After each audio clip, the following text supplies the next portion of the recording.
حضرت عمر فاروق رضی اللہ تعالیٰ عنہ جب اسلام لے آئے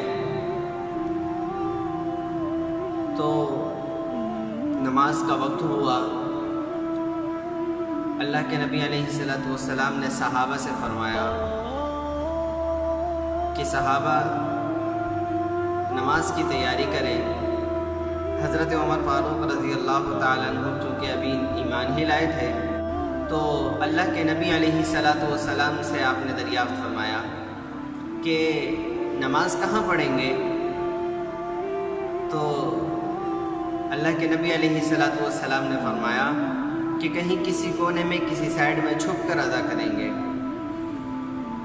حضرت عمر فاروق رضی اللہ تعالیٰ عنہ نے فرمایا کہ اللہ کے نبی، میرے ماں باپ اور میری جان آپ پر قربان، اگر عمر کے اسلام لانے کے بعد بھی اگر چھپ کے نماز پڑھی جائے تو عمر کے ایمان لانے کا فائدہ کیا؟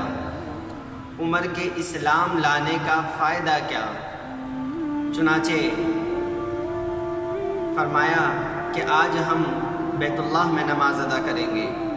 اللہ کے نبی علیہ الصلوۃ والسلام نے فرمایا، اے عمر، آپ کو تو پتہ ہے کفار کا غلبہ ہے، اگر انہیں پتہ چلے گا تو کوئی مسئلہ ہو جائے گا۔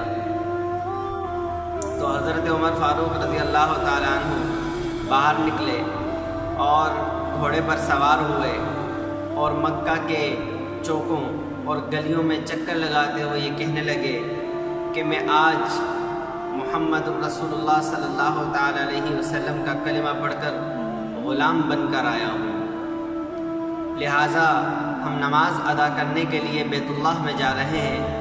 اگر کسی نے اپنی بیویوں کو بیوہ کروانا ہو، اگر کسی نے اپنے بچوں کو یتیم کروانا ہو تو وہ آ جائے۔ یعنی ان کو ایک پکار کر چیلنج کیا کہ اگر کسی میں اتنی جرت ہے کہ وہ عمر سے مقابلہ کر سکے تو وہ میدان میں آ جائے۔ لہٰذا اللہ کے نبی علیہ الصلوۃ والسلام سے فرمایا کہ اللہ کے نبی، آپ آگے آگے چلیے، یہ غلام آپ کے پیچھے پیچھے چلے گا۔ فرمایا کہ میں بھی دیکھتا ہوں کہ راستہ کون روکتا ہے۔ لہٰذا آپ چلتے ہوئے بیت اللہ تک پہنچے، بخیر و عافیت آپ بیت اللہ میں پہنچ گئے۔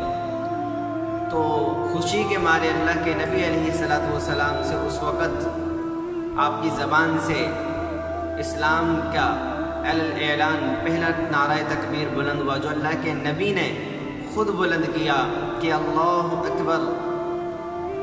یہ نعرہ تکبیر تھا جو بلند ہوا، اور یہ پہلا نعرہ تھا جو بلند ہوا جس سے کفر تو مغلوب ہو گیا، کفر کی جو ہے نا کڑیاں تھیں وہ کمزور پڑ گئیں۔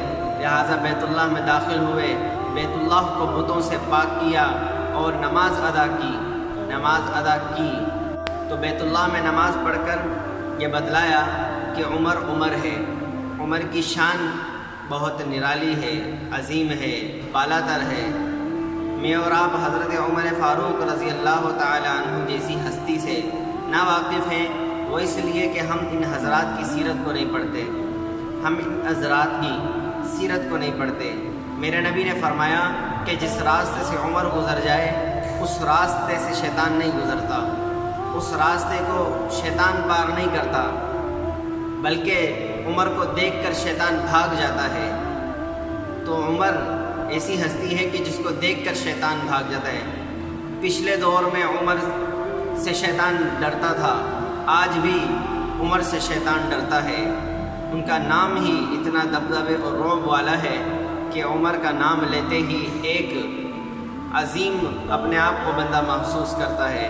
یہ ہمارے پیارے خلیفہ راشدین میں سے دوسرے خلیفہ حضرت عمر فاروق رضی اللہ تعالی عنہ ہیں کہ جن کے بارے میں اللہ کے نبی نے فرمایا لو کان بعدی نبیا لکان عمر، کہ اگر میرے بعد کوئی نبی ہوتا تو وہ عمر ہوتا۔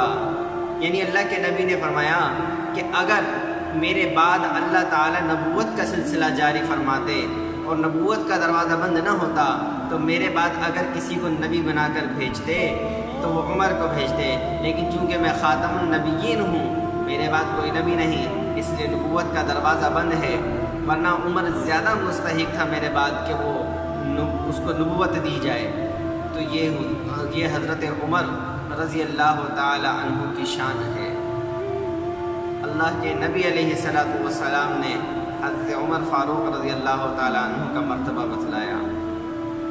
میں اور آپ حضرت عمر کی شان سے ناواقف اس لیے ہیں کہ ہم ان کی سیرت کو پڑھتے نہیں۔ یکم محرم الحرام حضرت عمر فاروق رضی اللہ تعالیٰ عنہ کی شہادت کا دن ہے۔ ہم ایسے ہی یہ دن گزار دیتے ہیں۔ ہم اگر ان حضرات کو یاد کریں اور ان کی قربانیوں کو یاد کریں تو یقین مانیں کہ عمر رضی اللہ تعالیٰ عنہ کی قربانیوں کو دیکھ کر، اعمال کو دیکھ کر دل میں شوق جذبہ کس چیز کا؟ اعمال کا پیدا ہوتا ہے، اعمال کا شوق اور جذبہ پیدا ہوتا ہے۔ اگر ہم حقیقت میں اس چیز کو دیکھیں، لیکن ہم نے حقیقت کی آنکھیں بند کر کے، دل کی آنکھیں بند کر کے ظاہری رنگینیوں کو دیکھنے کے لیے آنکھیں کھولی ہوئی ہیں کہ جس کا دنیا میں فائدہ اگرچہ تھوڑا بہت ہوگا، آخرت میں کوئی فائدہ نہیں ہوگا۔ حضرت عمر فاروق رضی اللہ تعالیٰ عنہ نے 22.5 لاکھ مربع میل پر حکومت کی، یعنی تقریباً 3، 3.5 یا 3.25 بر اعظم، آدھی دنیا سے زیادہ آپ نے حکومت کی۔ پھر بھی فرماتے تھے کہ اگر ساحل سمندر کے پار پہ کتا بھی مر جائے تو اس کی بھی پوچھ عمر سے ہوگی کہ یہ بھوکا اور پیاسا کیسے مر گیا۔ یہ وہ عادل خلیفہ تھے۔ آج کے حکمران، آج کے جو خلیفہ ہیں، آج کے جو حکمران ہیں، انہیں ان بزرگ ہستیوں سے جو دینی میدان میں بھی، دنیاوی میدان میں بھی اور سیاست کے میدان میں بھی لوگوں کو سبق دے گئے ہیں کہ ہاں، دین اس طرح اختیار کیا جاتا ہے، حضور کی اتباع یوں کی جاتی ہے، سیاست میں اللہ کے احکامات کو یوں مد نظر رکھا جاتا ہے کہ حکومت اس طرح بھی کی جاتی ہے۔ ہاں، حکومت اس طرح بھی کی جاتی ہے۔ تو میرا نبی علیہ السلام کے تمام صحابہ ہی ستاروں کے مانند ہیں، لیکن عمر کا مرتبہ اللہ کے نبی نے بیان فرمایا، چونکہ حال اور موقع ہی حضرت عمر کی شان بیان کرنے کا ہے۔ تو آپ بڑے عظیم صحابی ہیں، آپ بڑے عظیم صحابی ہیں۔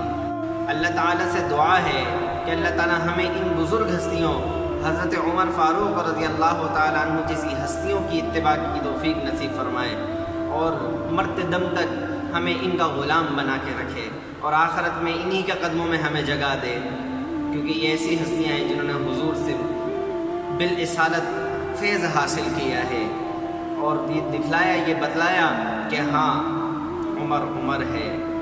اسی لیے تو اللہ کے نبی علیہ السلام کے ساتھ روضہ رسول میں یہ حضرات تشریف فرما ہے، آرام فرما ہے۔ اللہ کے نبی کے ساتھ ان کی آخرت ہے، اللہ کے نبی علیہ السلام کے ساتھ ان کا جینا تھا، اور جب کل قیامت کے دن یہ حاضر ہوں گے تو حضور علیہ السلام کی جماعت بن کر حاضر ہوں گے۔ اللہ تعالی ہمیں ان کے نقش قدم پر چلنے کی توفیق عطا فرمائے۔